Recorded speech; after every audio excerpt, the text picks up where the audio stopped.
आणि मन प्राण स्थिर झाल्यामुळे शरीर इंद्रिये स्थिर होतात. हठयोगात हा प्रकार कृपायोगाचा उलटा असतो. हे मार्ग काही बाबतीत एकमेकांच्या अगदी विरुद्ध आहेत.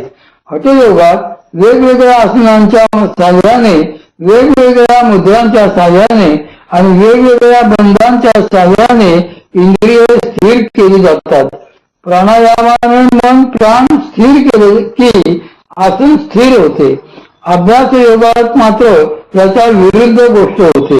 या अभ्यास योगात भगवती अधिक प्राण ताब्यात घेते, त्यामुळे मन व इंद्रिये स्थिरावून शरीरही स्थिर होते. अशी अत्यंत आश्चर्यकारक आणि हठयोगाच्या विरुद्ध प्रक्रिया अभ्यास योगात आपोआप घडते. भगवतीचा चमत्कार मी स्वतः अगदी समोर डोळ्यांनी बघितलेली अशी एक अत्यंत आश्चर्यकारक घटना आहे, ती मी येथे सांगतो.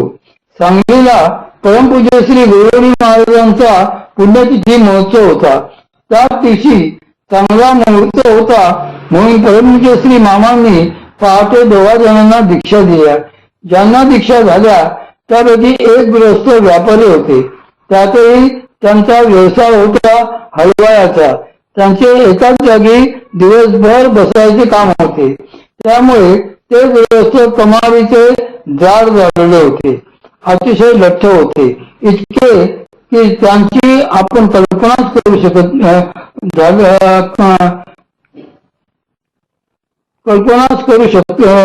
शकणार नाही.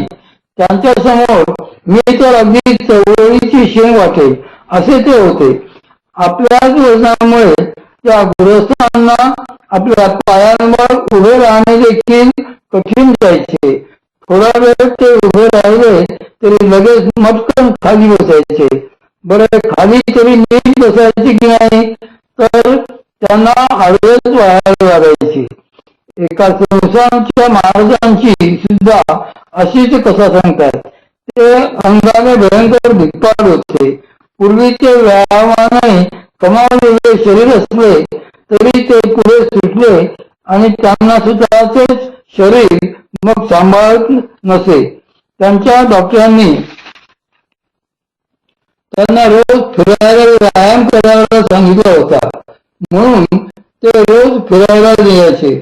त्यावेळी त्यांच्या बरोबर 5-25 पैलवान नेहमीच असायचे. त्यातले 4-5 पैलवान हातात मोठमोठे झारे बरोबर घेऊन चालायचे. महाराज अंबाबाईच्या मंदिराजवळ आले की त्यांच्या संस्थानिक खाक्याप्रमाणे त्यांचा एक हुजऱ्या त्यांना महाद्वारापाशी अधीने सांगायचा, महाराज अंबाबाई दर्शन द्याया आली जणू. आता हे तिच्याजवळ आले की ती यांच्याजवळ, पण त्यांच्या बोलण्याची तशीच पद्धत होती. मग महाराज म्हणायचे, असे होय, मग घाला पालथा. आणि 4-5 पैलवान मिळून त्यांना त्याचे आडवे करायचे. असा त्यांचा तो साष्टांग नमस्कार झाल्यावर ते झारेवाले पैलवानगडी त्यांना अंगाखाली झारे लावून परत मोठ्या कष्टाने महाराजांना उभे करायचे. अशी थोडीफार परिस्थिती त्या शेठजींची होती, तरी त्यांना दीक्षा झाली. एखादे बिनबुडाचे पातेले जसे स्थिर राहत नाही, कसेही ठेवले तरी ते कळवंतेच, तसे ते गृहस्थ अगदी बसल्या बसल्या कळंडायचे. त्यांना धड बसता देखील यायचे नाही. पण त्यांचे कोणी पूर्वपुण्य उदयाला आले देव जाणे. त्यांनी दीक्षेबद्दल विचारले आणि परमपूज्य श्री मामांनी लागलीच होय म्हटले. त्यांना दीक्षा झाली. त्यानंतर साधनेत एवढे आश्चर्य घडले की परमपूज्य श्री मामांचा दीक्षेचा संकल्प होता क्षणीच त्या गृहस्थांचे वृषासन झाले. आपल्याला शीर्षासन माहीत असेल. शीर्षासन याचा अर्थ डोक्यावर उलटे होणे, मस्तकावर उलटे होणे, आणि वृषासनाचा अर्थ दोन्ही हातांवर उलटे उभे होणे. जे गृहस्थ साधे आपल्या पायावर सरळ उभे राहू शकत नव्हते, ते दीक्षा झाल्या 2 हातांच्या तळव्यावर सरळ उलटे उभे झाले आणि तब्बल पाऊण तास ते त्याच स्थितीत होते. ग्राह्य आणि त्याज्य असणे. कृपायोगात, अभ्यास योगात ही भगवतीच अभ्यास करते आणि ती प्रक्रिया किती आश्चर्यकारक असते याचे हे एक फार मोठे उदाहरण आहे. मन प्राणांना स्थिर केल्याशिवाय शरीर स्थिर होत नाही. म्हणून आसनांचे व प्राणायामाचे महत्व सांगितले आहे. हठयोगातले आसन सांगणे हा भाग वेगळा आणि अभ्यास योगात माऊली जे आसन सांगतात त्यांचा उद्देश वेगळा आहे. माऊली जे सांगतात ते हठयोगासारखे शरीर स्थिर व्हावे म्हणून सांगत नाही. ते सांगतात ते याच्यासाठी की भगवतीला त्या ज्या शुद्धीच्या क्रिया करून घ्यायच्या असतील त्या क्रियांना आपल्या बसण्यामुळे आपण ज्याच्यावर बसतो त्या आसनामुळे काही अडथळा येऊ नये हा त्यांचा एक उद्देश. आणि स्थिर झालेले मन प्राण आपल्या बसण्यामुळे किंवा आपल्या आसनामुळे पुन्हा चंचल होऊ नयेत हा त्यांचा दुसरा उद्देश आहे. आसनांचा विचार अभ्यास योगात काळजी म्हणून करायचा आहे, कारण ही काळजी घेणे त्या अभ्यास योगाला पोषकच ठरते. म्हणून माऊली म्हणतात की राहेल तेथे रचावे आसन ऐसे. त्यासाठी हे आसन विशिष्ट पद्धतीनेच रचावे लागते, कारण आपण आसन म्हणून काहीही घेऊन बसले कसेही घेऊन बसले तर त्याचा उपयोग होईलच असे नाही. कुलार्णव तंत्राच्या पंचदश उल्हासात त्याज्य आणि ग्राह्य आसनांबद्दल भगवान शिवांनी म्हटलेलं आहे की वंशास्मधरै दारू तृणपल्लवी निर्मितम वर्जेदासनं श्रीमान दारिद्र्यव्याधी दुःखदम. बांबू दगड पृथ्वी लाकूड गवत पाने यांच्यापासून तयार झालेल्या आसनांना बुद्धिमान पुरुषांनी वर्ज करावे, कारण या आसनांवर साधनेसाठी बसल्याने दारिद्र्य व्याधी आणि दुःख यांची प्राप्ती होते. स्थूलकंबल वस्त्राणां सिंहं व्याघ्रमृगाजिनीं कल्पयेदासनं धीमान् सौभाग्य ज्ञान वृद्धिदम. बुद्धिमंत साधकांनी तांबे कापसाचे वस्त्र सिंह वाघ हरिण यांच्या कातडे ही आसने वापरावी. या आसनांवर साधनेसाठी बसल्याने सौभाग्य व ज्ञानवृद्धी होते. हेवाच्या आपल्या मागच्या जंगलामध्ये अनेक वृक्षांखाली नैसर्गिक शिळा आहेत. त्यातल्या काही शिळा तर अशा आहेत की त्या जणू काही साधकाच्या बसण्यासाठीच घालून ठेवलेल्या आहेत. अगदी व्यवस्थित सपाटी असलेल्या त्या शिळा आहेत. त्या ठिकाणी मी मुद्दाम बसून पाहिलेले आहे की नुसतेच मोकळ्या दगडावर बसल्याने शास्त्रांचा काय प्रत्यय येतो, देहाला झळतो येते काय, तर खरोखरीच त्याचा अनुभव येतो. आपले सगळेच शरीर जड होते, पायांना आपोआप जळावल्यासारखे वाटू लागते. शास्त्रांचा जो प्रत्यय आहे तो अगदी ताबडतोब येतो. त्यामुळे पाषाण आसन म्हणून वर्ज्य मानलेला आहे.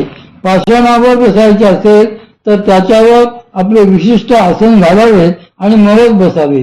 म्हणूनच आपल्या घरीही साधनेला बसताना आपल्यासाठी नियम घातलेला आहे की नुसत्या फरशीवर बसू नये. त्यावर सतरंजी घातलेली असली तरी तसे नुसत्या सतरंजीवरही बसू नये. आपले वेगळे आसन तयार करावे, सतरंजीवर मांडावे आणि त्याच्यावर बसावे.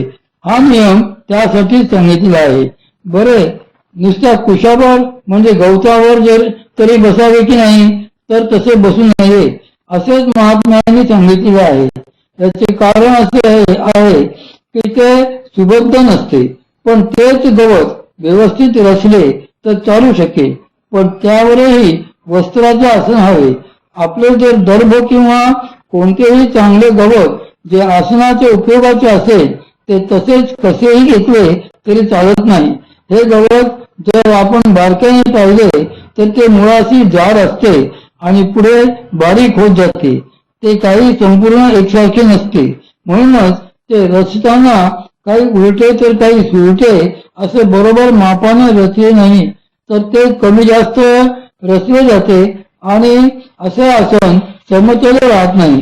त्यात कुठेतरी खड्डे निर्माण होतात तर कुठे ते उंच होते. मग अशा समतल नसलेल्या आसनावर बसले तर त्यांचे देखील काही दोष येतात. त्यामुळे कुठेतरी पायावर दाब किंवा स्नायूवर भार येतो. म्हणून नुसत्या गवताच्या आसनही चालणार नाही असे सांगितले आहे. संग दोषांचे परिणाम.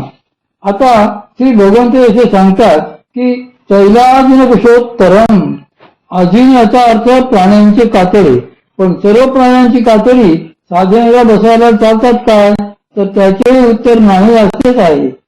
जशा वनस्पतींमध्ये देखील काही वनस्पती मुळातच विषारी असतात, तर काही अमृतासारख्या असतात.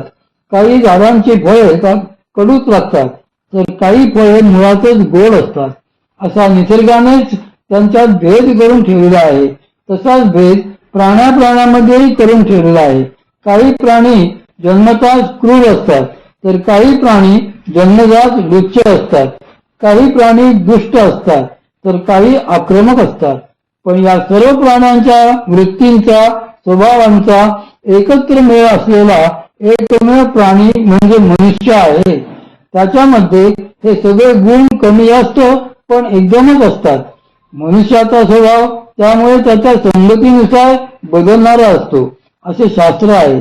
जो ज्याच्या संगतीत जाईल त्याच्या संगतीनुसार त्या माणसाचा स्वभाव बदलत जातो. म्हणून साधकांनी देखील कोणत्या प्राण्यांच्या सहवासात राहावे यालाही शास्त्राने नियम घालून दिले आहेत. साधकाने गायींच्या संगतीत राहावे, त्याने गोठ्यात राहावे, ते त्याच्या साधनेला हितकारक आहे असे महात्म्यांनी सांगितलेले आहे. कारण गायीच्या ठिकाणी जन्मजात सात्विक प्रेमळता, सहनशीलता असते, शांती असते, पावित्र्य असते.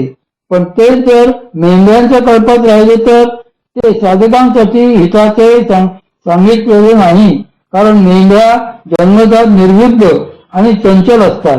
साधक जर त्यांच्या कल्पात राहायला लागला तर कालांतराने त्याच्यामध्ये तेच गुण येतील. ज्याच्याबरोबर राहू त्याचेच गुण आपल्यात नकळत येतात. आयुर्वेदानेही यावर अतिशय सूक्ष्म विचार केलेला आहे. म्हशीचे दूध प्याले तर काय होईल, गाईचे दूध प्याले तर काय होईल, गाढवीच्या दुधाचा काय उपयोग आहे, उंटाच्या दुधाचा उपयोग काय आहे, असा त्यांनी प्रत्येक दुधाचा देखील अगदी सविस्तर विचार करून निष्कर्ष काढलेले आहेत. या सगळ्या निष्कर्षांचे सार म्हणून सांगितले आहे की साधकाने दुग्धपान करावे, पण ते दूध गायीचे असावे, म्हशीचे नसावे. त्यांनी गायीच्या दुधात आणि म्हशीच्या दुधात देखील सूक्ष्म भेद दाखवले आहेत. म्हशीच्या दुधाने बुद्धीला जाड्य यायला लागते, अक्कल जाड होते, अक्कल मोठी होती आहे. बुद्धीला जाड्य यायला लागते, अक्कल जाड होते, अक्कल मोठी होती आहे, असा हिंदीमध्ये वाक्प्रचार आहे. हेच आपल्याला मराठीतून समजायचे असेल तर वरचा मेंदू घसरून खाली गुडघ्यात यायला लागतो असे म्हणायला हवे. हा आहे म्हशीच्या दुधाचा गुणधर्म. पण ते जर का गाईचे दूध असेल तर त्याने मात्र बुद्धी तीव्र होते. असा त्या दोन दुधांमध्ये भेद आहे. म्हणून म्हशीचे दूध पैलवानांनी प्यावे आणि विद्वानांनी गाईचे दूध प्यावे असे सांगितलेले आहे. तसेच सर्व प्राण्यांमध्येही विशिष्ट गुणधर्म महात्म्यांनी सांगितलेले आहेत. ते गुणधर्म मनुष्याच्या ठिकाणी त्याच्या संगतीने जागे होतात. त्याच्या ठिकाणी मुळात हे सगळे गुण असतातच, पण तो ज्या प्राण्यांच्या सान्निध्यात राहील त्याचा विशिष्ट गुण त्या माणसाच्या ठिकाणी जागा होतो. जर तो क्रूर प्राण्यांच्या सान्निध्यात राहू लागला तर त्याच्या स्वभावात आपोआप क्रूरता येईल. त्या सान्निध्याचा असा मोठा महिमा आहे. हंस आणि कावळा. परमपूज्य श्री मामा यांचा एक सुंदर गोष्ट सांगायची. एकदा मानस सरोवरीचा म्हणजे मानस सरोवराच्या परिसरात राहणारा एक सुंदर पांढरा शुभ्र हंस थव्यातून चुकून उडत दक्षिणेत आला. तो एका वनात चुकून उतरला. त्या वनात खूप कावळे होते. त्याच वनामध्ये त्या देशाचा राजाही शिकारीसाठी आलेला होता. त्या भागात हंस दुर्मिळ असल्यामुळे कधी काही दिसायचे काही कारण नव्हते. हा हंस बिचारा अगदी थकलेला होता, म्हणून विश्रांतीसाठी एका झाडाच्या फांदीवर उतरला. नेमका त्याच फांदीवर एक कावळाही बसलेला होता. त्याच्या शेजारी हा हंस बसला. त्याचा हेतू असा होता की येथे थोडी विश्रांती घ्यावी आणि पुढे जावे.